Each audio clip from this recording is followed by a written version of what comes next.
He watched his own house burn to the ground, and she was there, headlights off, watching from the shadows. Flames danced in the windows, her silhouette flickering against the glow. She thought it was over. She was wrong. It started with a kiss. Not the kind you steal behind closed doors or whisper through a guilty smile. No, this was a raw, unfiltered betrayal smack in the middle of a crowded cafe on the other side of town. I wasn't supposed to be there. I was supposed to be at work, buried under invoices and conference calls. But I wasn't. Fate, luck, or maybe just the twisted hand of irony had me running an errand that took me straight past the place where she sat, locked lips with a man I'd never seen before. My wife. My Emily. My everything. And there she was, tangled up in someone else's arms, her hands in his hair, his fingers gripping her waist like he owned her. I didn't slam on the brakes or call her name. Hell, I didn't even blink. I just watched. It felt like I'd swallowed glass shards scraping down my throat, tearing at my insides, but I couldn't look away. My hands gripped the steering wheel until my knuckles turned white, but I didn't move. I just sat there, engine humming beneath me, as they kissed like I didn't exist. She laughed, threw her head back and laughed like she was 20 again, like the weight of a decade together hadn't left its mark. I remembered that laugh, how it used to be mine. How it used to fill our kitchen on lazy Sundays or echo off the walls of our cramped apartment when we had nothing but each other. Now it belonged to him. My chest burned. I wanted to walk right in, confront them, shake the foundations of their little secret, make sure they couldn't hide anymore. But I didn't. I just sat there, the edges of my vision going dark, my jaw clenched so tight I thought it might shatter. I watched them finish their little coffee date, him wiping the lipstick from her mouth, her fixing his collar like she had a right. When they finally parted ways, I followed her.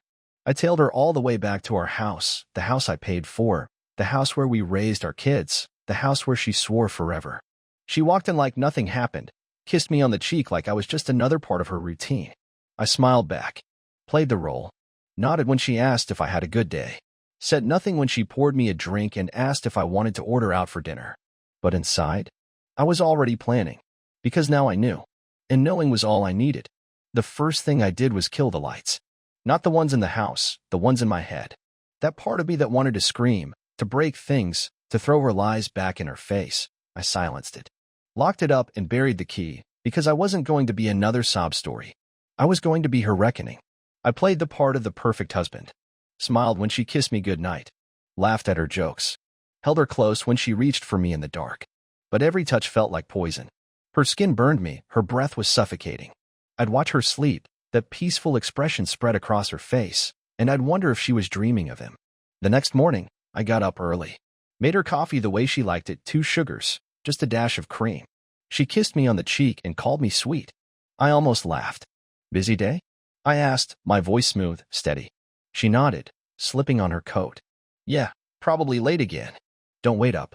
I won't, I replied, smiling like the idiot she thought I was. The door clicked shut, and I stood there, staring at the spot where she'd just been. It was like the air still held her outline, like her lies lingered in the room, heavy and suffocating. I grabbed my phone, scrolled to a name I hadn't touched in years, and hit call. Need a favor, I said the second the line picked up. Long time, man, the voice on the other end replied. You in trouble? Not yet, I said, glancing out the window as her car pulled out of the driveway. But I'm about to be. There was a pause. How bad? I watched her drive away, headlights flaring before disappearing around the corner. Bad enough. He sighed. I'm listening. An hour later, I was sitting across from him in a dingy diner just off the highway. His name was Marcus, a guy I knew back in college who had a knack for digging up secrets. The kind that destroyed lives. So, what's the job? He asked, leaning back. I sharp and calculating. I slid a photo across the table, one I'd printed off her Facebook page. Smiling, happy, holding my hand at some party a lifetime ago. Her name's Emily, I said. I want you to follow her. He raised an eyebrow. You think she's stepping out? I know she is, I replied, my voice flat, dead. I just want to know how deep the knife goes. Marcus nodded, tapping the edge of the photo with his fingers. You want just her? Or the guy too? I leaned back, taking a slow breath. Get them both. Names, locations, habits, I want everything. And Marcus. Yeah. Make sure I don't get caught. Not yet. He grinned, that familiar wolfish smile stretching across his face. I always liked you, man. You were the quiet ones. The ones nobody saw coming. I smirked. That's the idea. When I left the diner, the clouds were heavy, like they knew something was coming. I climbed into my car, cranked the engine, and stared at the empty seat beside me. Her seat. For a second, I almost felt bad. Almost. But then I remembered that kiss. The way she touched him, the way she smiled at him. Like I was nothing. Like I never existed. I gripped the wheel, knuckles turning white. She was going to find out just how wrong she was. It didn't take long. 2 days later, Marcus called me up, his voice low and sharp. Got something for you. Might want to see this. We met at the same diner, back corner booth where the lights flickered and the coffee tasted like ash. He slid a manila envelope across the table, his fingers tapping twice before letting go. Pictures? I asked, my voice barely above a whisper. And more, he replied, leaning back, crossing his arms like he was watching the show unfold. Check the bottom of the stack. I opened the envelope, the photos spilling out onto the sticky table. Emily, my Emily, smiling like a teenager in love. Her hand slipped into his, their fingers intertwined as they walked down some side street I didn't recognize. A cafe. A hotel. A parking lot. Each picture was another nail in the coffin, each snapshot driving the blade a little deeper. But it wasn't the photos that made my heart stop. It was the key. Silver, scratched up, taped to the back of the last photograph. What's this? I asked, holding it up to the light. That, Marcus smirked, is the key to her little secret. Found it taped under her car's dashboard. I had a guy pop the lock and check. It's for a storage unit over on Baker Street. I stared at him, the weight of it all pressing down on my chest. A storage unit? He nodded. Rented in her name, but paid for in cash. Every month. I checked the logs. She visits it once a week, always late. Real late. I swallowed hard, my throat feeling like it had been sandpapered. What the hell is she hiding? He shrugged, eyes glimmering with a twisted kind of excitement. Only one way to find out. I slipped the key into my pocket, the cool metal digging into my leg like a reminder. I was about to stand when Marcus leaned forward, his voice dropping to a whisper. You sure you want to open this door, man? Sometimes the devil you know is better than the one you don't. I met his gaze, unblinking. If there's a devil in there, he's already mine. He smiled, shook his head, and slid out of the booth. Good luck, man. Call me when you need the next step. I watched him disappear out the back, his silhouette fading into the rain-slicked night. For a moment, I just sat there, hands clenched into fists, the photographs scattered in front of me. This wasn't just an affair. It was bigger, darker. I could feel it, and I was going to dig it all up. I threw a 20 on the table and walked out into the night, the rain slapping against my face like it was trying to wake me up. I climbed into my car, stared at the key in my hand, and smiled. The game was on. I didn't wait. The next morning, I was up before dawn, the key burning a hole in my pocket. Emily was still asleep, curled up under the blankets like nothing was wrong. Like she hadn't been slipping out at night, hiding secrets behind locked doors. I stood over her for a moment, watching the slow rise and fall of her breath. Part of me wanted to shake her awake, throw the pictures on the bed, scream until the truth poured out of her. But that wasn't my style. Not anymore. Instead, I grabbed my keys, slipped out of the house, and drove to Baker Street. It was still dark, the streetlights flickering like they were tired of shining. The storage facility was just off the main road, a long line of metal doors stretching back into the fog. Unit 213. That's what Marcus had scribbled down. I found it near the end, padlocked and rusted around the edges. I pulled the key from my pocket, slid it into the lock, and paused. My breath hung in the cold air, crystallizing like it didn't want to move forward. But I did. The lock clicked, and the metal door groaned as I rolled it up. The smell of dust and old metal hit me first, followed by the sight of cardboard boxes, stacked high and marked with names I didn't recognize. A black suitcase sat in the corner, its zipper slightly open like it had been left in a hurry. I stepped inside, the concrete floor echoing under my boots. I started with the boxes, slicing through tape with my pocket knife, lifting flaps to reveal piles of clothes, stacks of documents, pictures of places I'd never seen. But it was the suitcase that made my stomach drop. I knelt down, pulling the zipper back. Inside was a mess of cash, bundles of hundreds, wrapped tight with rubber bands. I lifted one, thumbing through it. All fresh, all crisp. Next to it, a cell phone, one I'd never seen before. I picked it up, the screen lighting up with a passcode prompt. For digits. I tried her birthday. No luck. The day we got married. Nothing. I glanced around the unit, searching for a clue, but there was nothing. Just shadows and secrets. I slipped the phone into my jacket pocket, zipped up the suitcase, and closed the door. I left everything as I found it, locking it back up and wiping my prints off the handle. The morning fog was thicker now, rolling across the pavement like it was trying to bury what I just uncovered. When I got back home, Emily was in the kitchen, frying eggs like it was just another Tuesday. She smiled at me, spatula in hand. "You're up early." I forced a grin, setting my keys on the counter.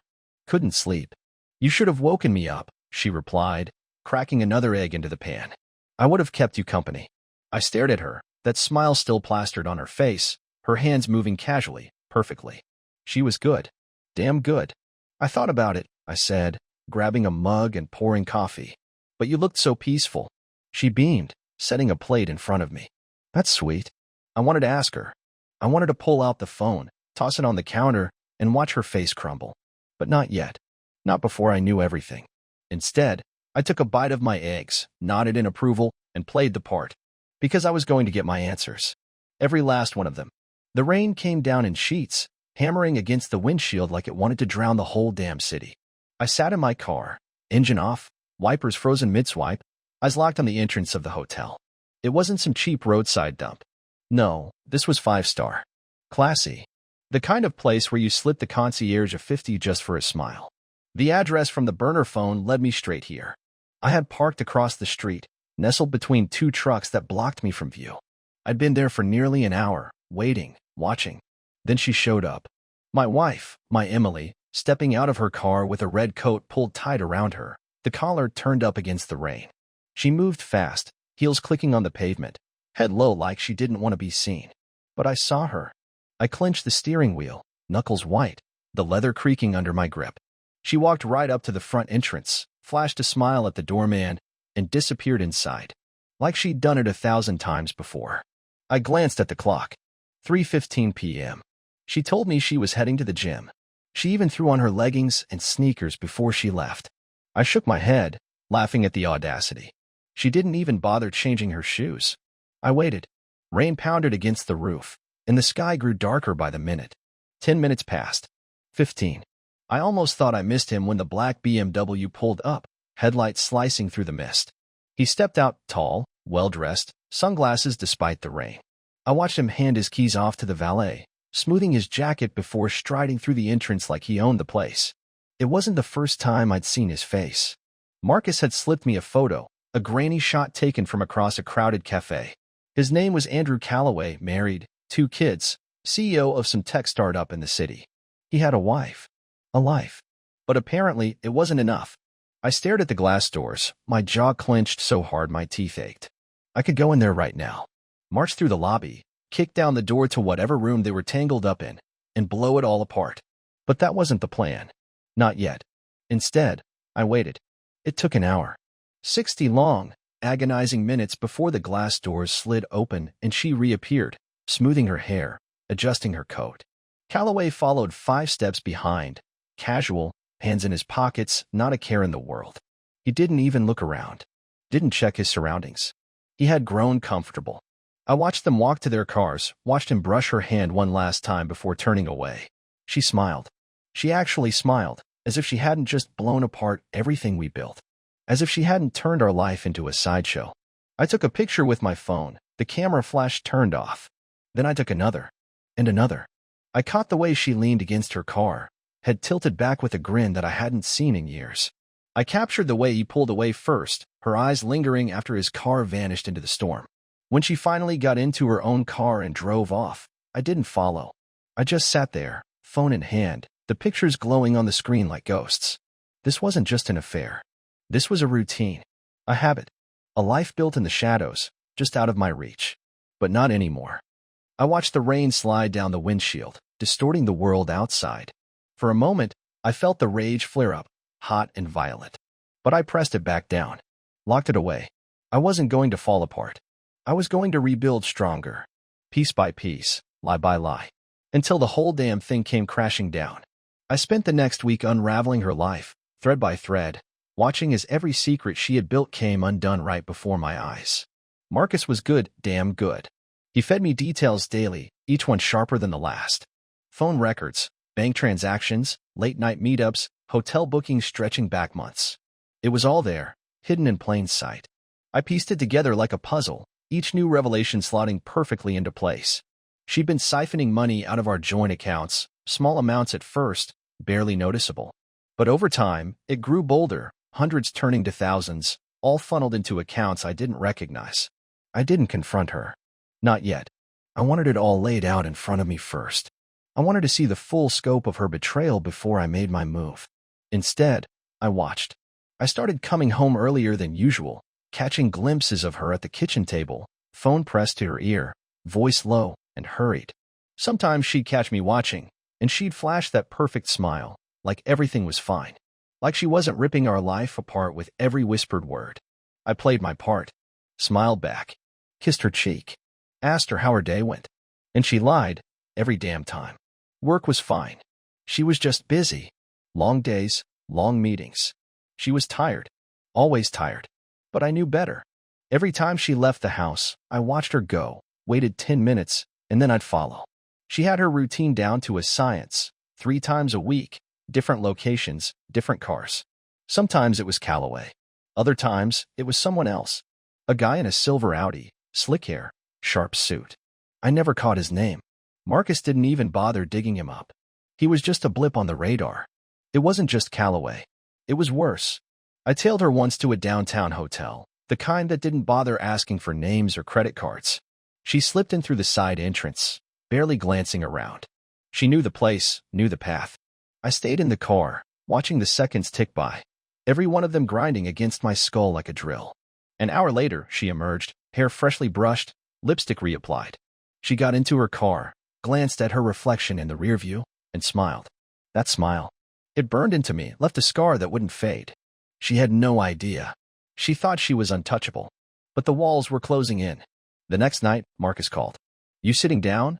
he asked, voice crackling through the line. "I'm good," I replied, pouring myself a drink. "What do you have?" "You're gonna want to see this." 20 minutes later, I was back at the diner, the manila envelope thicker than the last time. He slid it across the table, nodding for me to open it. I flipped it open, and there it was, copies of lease agreements, photos of keys, lists of bank accounts I'd never heard of. "She's got an apartment downtown," Marcus said, tapping the paper. "Rented under her maiden name. Paid in full for the next 6 months." I stared at the document, fingers digging into the table. "When did she sign the lease?" "4 months ago. Right about the time you took that business trip to Dallas. Guess she needed a place to play house." My jaw tightened. "You have an address?" Marcus grinned, sliding another slip of paper my way. "Already scouted it out. Cameras in the hallway, easy to access. If you want to know who's been coming and going, I can get you that too." I reached for my wallet, but he waved me off. "This one's on the house." I always did love a good revenge story. I nodded, slipping the papers back into the envelope. I stood up, tossing a 20 on the table for the coffee I didn't drink. Marcus leaned back, stretching his arms. "You're gonna tear it all apart, aren't you?" I paused at the door, glancing back at him. "Not yet." His smile faded. "Why the hell not?" I opened the door, letting the cool night air rush in. "Because I want them to feel it first." The apartment was the final piece. A hidden sanctuary where she lived her double life. I didn't go there right away. No, I was smarter than that. I waited. I watched. I tracked her movements like a shadow. Marcus had the cameras set up within hours, feeds wired straight to my laptop. I would sit in the garage, lights off, the only glow coming from the screen as I watched her come and go. Sometimes she was alone, sometimes she wasn't. I didn't recognize most of the men, but Callaway was a regular. The cameras caught it all, him arriving late at night, slipping through the hallway with his collar turned up, face angled down. I watched the way she welcomed him, arms around his neck, lips pressed hard enough to make me want to break something. But I didn't. I just watched, took notes, memorized every detail. They were careful, never stayed long. 30 minutes, an hour at most. Then he would leave first, glancing around like a thief in the night. She'd follow 10 minutes later, always fixing her hair, straightening her dress like she'd been to brunch instead of betraying everything we had built. It wasn't just Callaway. The silver Audi showed up twice, and another guy, bald, thick-necked, with hands like sledgehammers, came by once, carrying a duffel bag. I watched as he passed it to her, and she slid him a white envelope in return. Drugs? Money? I wasn't sure yet, but it didn't matter. I was building my case. One night, around 2 in the morning, Marcus called. "Got what you wanted," he said, voice thick with satisfaction. "Go on," I replied, staring at the camera feed. Emily's apartment was dark, curtains drawn. She wasn't there tonight. That guy with the Audi? Name's Daniel Reed. Works for Callaway. Real estate developer, but he's got a side hustle. What kind of hustle? Marcus chuckled. He launders money. Big time. Offshore accounts, shell companies, the whole 9 yards. Callaway's been using him for years. Looks like your wife got a piece of the action. I leaned back in my chair, the pieces starting to slot together. That explains the cash. And the storage unit, Marcus added. She's got more than just clothes in there, my friend. I did a little digging. That unit is registered under a business name, one of Reed's shell companies. I clenched my fist, knuckles cracking. And you're sure? Positive. It's all here. I'll send you the files. I hung up, my mind spinning. This wasn't just an affair. This was embezzlement. Laundering. A full-blown criminal operation, and she was right in the middle of it. I opened the storage unit documents Marcus had sent, scrolling through the inventory list. It wasn't just clothes and furniture. It was assets, stocks, bonds, even property titles. She was hiding more than her little adventures. She was building an empire behind my back. I should have felt hurt, betrayed, but all I felt was rage. Burning, searing rage that threatened to tear through me like wildfire. I swallowed it down, forced it back into its cage. Not yet. Not until it was perfect. I grabbed my phone and dialed Marcus again. He picked up on the first ring. Miss me already? I want everything you've got. Every account, every business, every contact she has. You planning to bring her down? Or just scare her a little? I didn't hesitate. I'm going to bring everything she's done into the light. He whistled low, and I could almost hear him grinning through the phone. You know where to find me. I hung up and set the phone down, my hand shaking just slightly. I stared at the screens in front of me, the live feed of her apartment flickering in the dark. The game wasn't just on, it was mine now. I spent the next week tightening the noose. Everything she thought was hidden, every little secret stashed away under layers of lies. I found it. I dug it up and laid it bare. I called in favors, reached out to contacts I hadn't spoken to in years. Some were reluctant, some wanted a price, but they all came through. First, I started with the accounts. She had 3 separate ones I knew about, the main joint account, her personal savings, and the business account she used for side projects. What she didn't know was that I'd been quietly listed as a secondary on 2 of them since the day we signed the mortgage. A little oversight on her part. A stroke of fortune for me. I waited until she left for work. The house was quiet, the kind of stillness that only comes when you know the tide is about to turn. I logged into the bank's website, fingers steady, heart thumping slow and steady. Each account loaded up on the screen, numbers flashing back at me like tiny little betrayals. Her savings were first. 10,000, neatly stacked, untouched for months. I moved it with 3 clicks. Transferred straight to a private account she didn't know existed. Her business account was next. Another 15 grand. Gone in under a minute. I leaned back in the chair, fingers laced behind my head, watching as the numbers on my screen shifted and disappeared. It felt good. Powerful. But I wasn't done.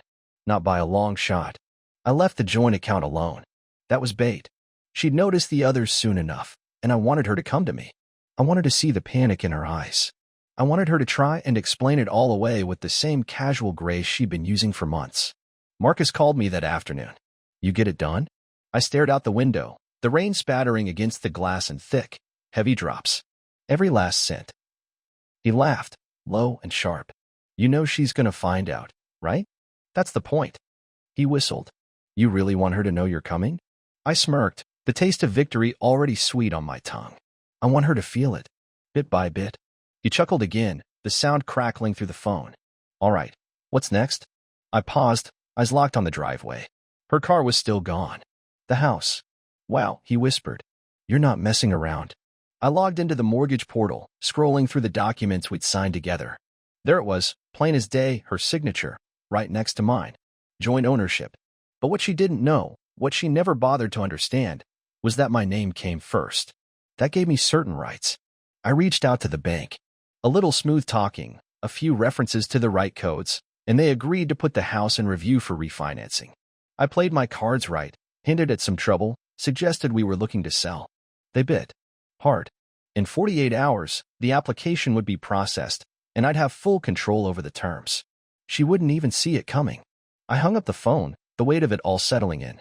Piece by piece, I was stripping her bare, taking back what she stole from me, inch by inch. And the best part? She wouldn't even know until it was too late. The garage was dark, the hum of the water heater droning on as I sat back in my chair, laptop still open, screens glowing like tiny beacons of retribution. She wanted to build a life without me? Fine. I'd make sure she had nothing to build it with. It was time to widen the net. I wasn't just going to take her down. I was going to bring her whole circle crashing down with her. Calloway. Reed. The man in the silver Audi. Every single person that played a part in my destruction was about to taste the fallout. I started with Calloway. Marcus handed me a thick file, the cover smudged with fingerprints and a coffee stain that blurred the top corner. Everything you need, he said, sliding it across the diner table. That guy's got more skeletons than a graveyard. I opened the file, flipping through the pages. Offshore accounts, undeclared properties, fake business expenses, all laid out with dates and signatures. It was practically a confession waiting to be signed. What do you want me to do with it? Marcus asked, sipping his coffee like we were just catching up. I slid a thumb drive across the table. Send it. Quietly. To the right places. I want the truth to come out. Marcus raised an eyebrow, the corner of his mouth curling up. You really want to turn his whole life upside down? I didn't blink. He built his fortune off my back. My trust. He's going to realize the price of that. Marcus chuckled, pocketing the drive. Consider it done. I leaned back, watching as the gears of the world began to turn. Calloway wasn't just a cheater. He was a fraud. And by the time the dust settled, he'd be picking up pieces of his life with a spoon. But I wasn't done. Reed was next. The real estate developer with too many side hustles to count. Marcus had already compiled his file, thick and heavy with paper trails that connected him to more than just Emily. Dirty deals, backdoor partnerships, and a string of questionable land purchases that were enough to make any regulator's head spin. Same thing? Marcus asked, pulling out another thumb drive. No. I leaned forward, eyes locked on his. That one goes to his partners. His investors. Let them know exactly who they've been shaking hands with. Marcus nodded, slipping the drive into his coat. You got it. I checked my watch, then looked back at Marcus. And the others? His grin widened. Already done. Silver Audi guy? His name's Tom Reed, brother to Daniel. Turns out he's not exactly clean either. I smirked, shaking my head. Of course he isn't. Marcus slid another folder my way. Tom's been dipping his hands into a few accounts that aren't his. If you want me to, I can light that match for you. Do it, I replied, voice flat and steady. Send everything. He nodded, finishing off his coffee. You know, this is probably gonna blow up bigger than you think. I met his gaze, unflinching. Good. He slapped the table, standing up. All right. I'll be in touch. He walked out without another word, the bell over the diner door jingling softly as he left. I stayed for a while, nursing a cold cup of coffee, staring at the empty booth across from me. One by one, they were going to feel it. Their foundations cracking, their secrets unraveling. And Emily, she'd watch it all from the front row. I tossed a few bucks on the table, slid out of the booth, and stepped into the rain. I wasn't even halfway done yet. But the walls were starting to close in. I watched everything unfold from the sidelines, invisible and untouchable. Calloway's empire crumbled first. It started with whispers, rumors swirling around the office, hushed conversations behind closed doors. Then, like a flash flood, the news hit. IRS investigations, SEC audits, board meetings that ran long into the night. I read the headlines with my morning coffee. Tech mogul under investigation for fraud. It blared in thick black letters. His smiling face plastered beneath it, looking confident and untouchable. Not anymore. The fallout was spectacular. Investors pulled out. Stock prices plummeted. His board turned on him like sharks scenting blood in the water. I watched it all, every interview, every news clip, each one peeling back another layer of his so-called empire. It was almost poetic. Reed wasn't far behind. Marcus had done his part, sending those files to the right hands. A quiet tip-off to his business partners, a few concerned calls, and suddenly, Reed was facing lawsuits from every corner of the state. His projects were frozen, assets seized for investigation. He tried to fight it, of course, but the evidence was too heavy. The silver Audi didn't make an appearance after that. Marcus told me he'd gone underground, pulling whatever strings he had left to keep himself afloat. It wouldn't work. That kind of damage doesn't heal. It just festers. But I wasn't done yet. Emily didn't notice right away. She still came and went like she always did, hair perfectly styled, smile polished and bright. But I saw it. The tiny cracks starting to form. Her phone calls got longer. Her whispers grew more urgent. Her late nights stretched into early mornings. I watched her sink deeper, watched her flounder in the mess I'd made for her. But she hadn't hit the bottom yet. Not quite. That came 3 days later. I waited for her to leave, the sun barely peeking over the horizon as she slipped out of the driveway. I watched her taillights fade, then walked into the house. I grabbed the phone, dialed the number I'd memorized weeks ago. City Mortgage and Finance, how can I help you? I cleared my throat, keeping my voice calm. Yes, this is Daniel Evans. I'm calling about the refinance application for 328 Oak Drive. There was a pause, followed by the clacking of keys. Yes, I have it here. How can I assist you? I need to finalize the transfer. Full ownership, under my name only. My wife is no longer on the application. Another pause. I'm sorry, sir, but we'd need her authorization for that. I leaned back in the chair, smiling to myself. You already have it. Signed and dated. Check the file. More clicking. A longer pause. Then, yes. I see it here. It looks like everything is in order. I gripped the phone tighter. Good. Go ahead and process it. And I'd like confirmation when it's done. Of course, sir. I'll make sure you're the first to know. I hung up, staring out the window at the empty driveway. It was all back in my hands, the house, the accounts, everything she thought she controlled. And she didn't even know it yet. I leaned back, feeling the tension finally start to unwind. She had played her game, lied, cheated, built a life in the shadows. But I wasn't just taking it back. I was wiping her out, piece by piece, lie by lie. And now? Now she was about to find out. I chose the charity event for the big reveal. It was one of those high-profile galas, the kind where people sipped champagne and smiled with their teeth, pretending they weren't sizing each other up. Emily had been planning it for weeks, designer dresses, dinner reservations, the whole works. It was her shining moment, the one night where she could put on that perfect smile and show the world how flawless her life was. I let her believe it. The night of the event, she was radiant. Hair pinned back in soft curls, diamond earrings sparkling under the chandelier lights. She took my arm as we walked in, smiling at friends, waving to people whose names she barely remembered. I played the part, smiling, nodding, shaking hands. Just another happy couple living the dream. But behind my smile, the gears were turning. I watched her float through the room, laughing with colleagues, whispering with her friends, basking in the admiration she so desperately craved. She had no idea what was coming.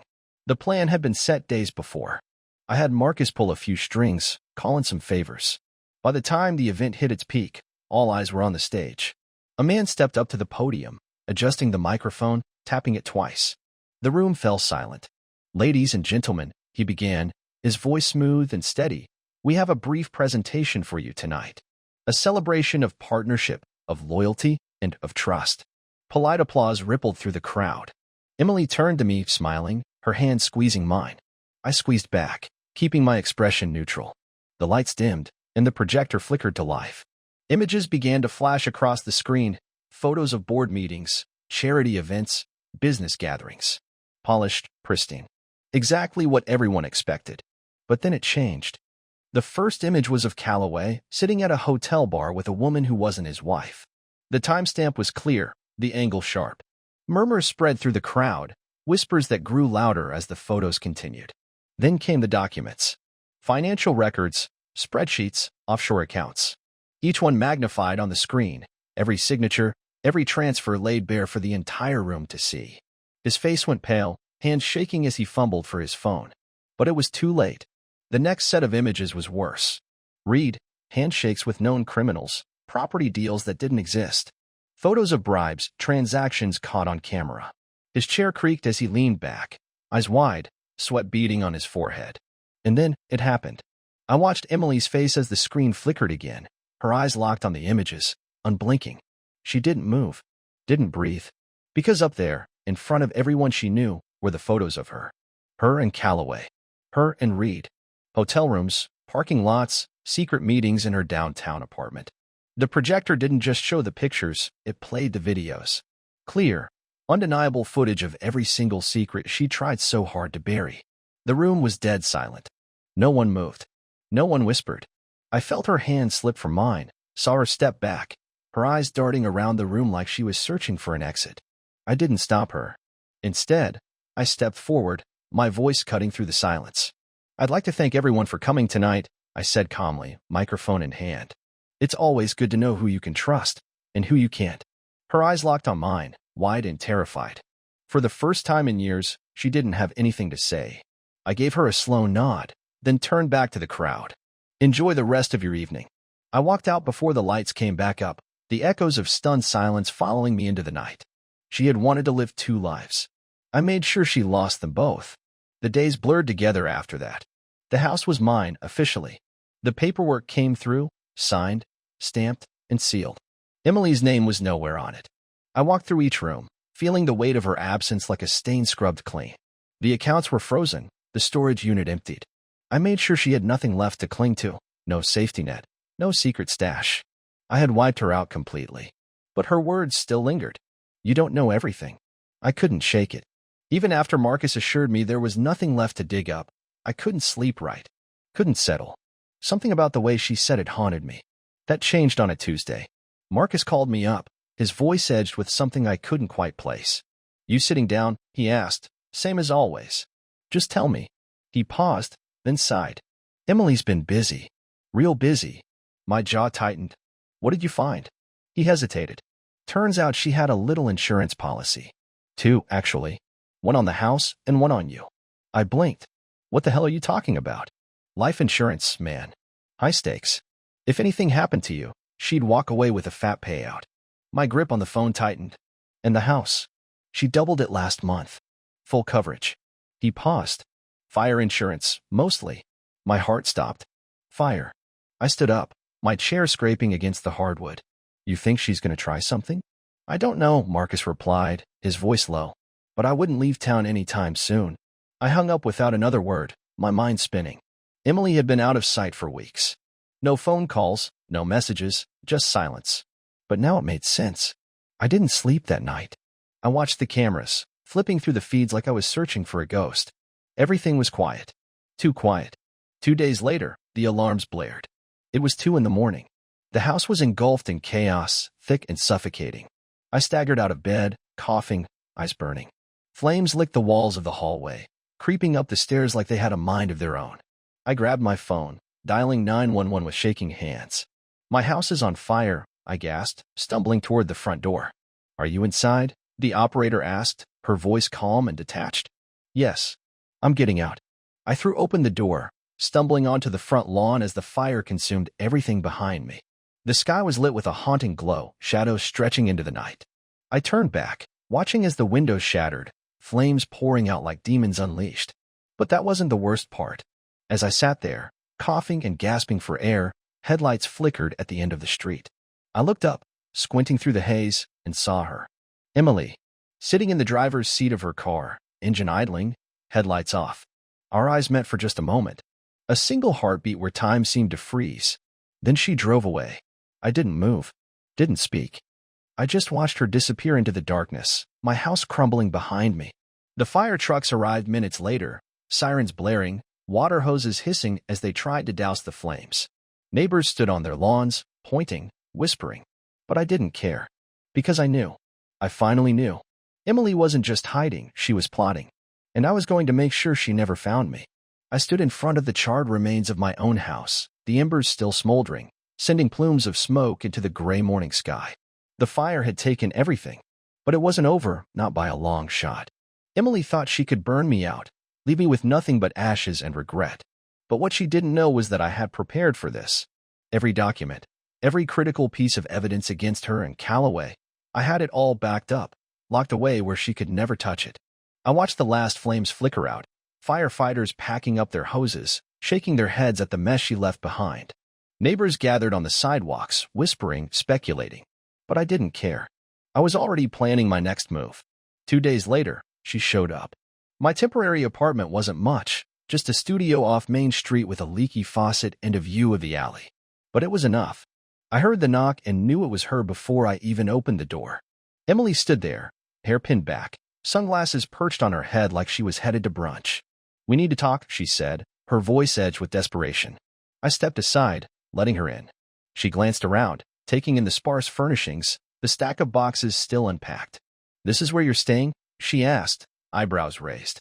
"For now," I replied, leaning against the counter. "It's temporary." She nodded, pacing the small room. "Look, I know things got out of hand," she started, her hands twisting together nervously. "I didn't want it to go this far." I didn't say anything, just watched her unravel. She took a deep breath, locking eyes with me. "You don't have to fight me anymore. I'll sign whatever you want. The house, the accounts, you can have it all." I stared at her, unblinking. "You don't have anything left to give." Her eyes flickered, a flash of panic crossing her face. "What do you mean?" I reached over to the counter, picking up the envelope I had prepared. I handed it to her, my expression blank. She flipped it open, her eyes scanning the papers inside. The color drained from her face. This isn't possible," she whispered. "It is," I replied calmly. "I moved everything.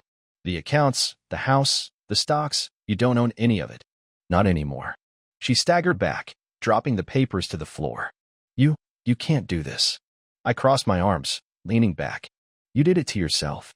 Her breath came faster, panic settling in. "You don't understand. I don't have anywhere to go. Callaway's gone. Reed's bankrupt. I have nothing." I looked her dead in the eye, my voice steady and cold. "Then I guess we're even." She stared at me, mouth opening and closing like she wanted to scream, but no words came out. Finally, she turned, stumbling toward the door. I watched her go, each step slower than the last. Just before she stepped out, she looked back. "Why?" she asked, voice cracking. I held her gaze, unflinching. "Because you forgot who you were dealing with." Her eyes dropped, and she stepped out, the door closing softly behind her. I stood there for a long time, the silence stretching out like it wanted to suffocate me. But I wasn't empty. I was free. 3 weeks later, I watched the news. An incident had broken out at an apartment building downtown. Emily's apartment. Investigators suspected foul play, but no leads were found. I turned off the TV, sipping my coffee, staring out the window as the rain tapped against the glass. I didn't start that fire. I didn't have to. Because in the end, her choices led to her own downfall. I stood up, grabbed my keys, and stepped out into the crisp morning air. There was a whole world out there, one she no longer had a hold over, and I intended to live every second of it.